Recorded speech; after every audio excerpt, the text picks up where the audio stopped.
ত্বকের যে কোনো ধরনের কালো দাগ আলুর রস লাগালেই উঠে যেতে পারে। হ্যাঁ বন্ধুরা, যে কোনো ধরনের কালো দাগ ছোপ, যেমনটা ধরেন রোদে পোড়া কালো দাগ বা ব্রণ মেছেতার দাগ বা কাটা ফাটার দাগ, অর্থাৎ যে কোনো ধরনের দাগই আলুর রস নিয়মিত লাগালেই উঠে যাবে।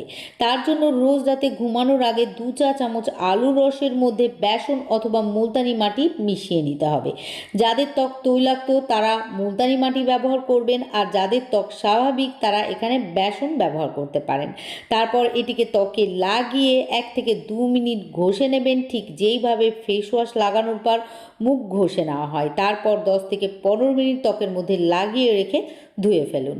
এটি নিয়মিত ব্যবহার করলে আপনাদের স্কিন টোনকে ইমপ্রুভ তো করবেই, সেই সঙ্গে ত্বককে ভেতর থেকে পরিষ্কার, সতেজ ও উজ্জ্বল করে তুলবে।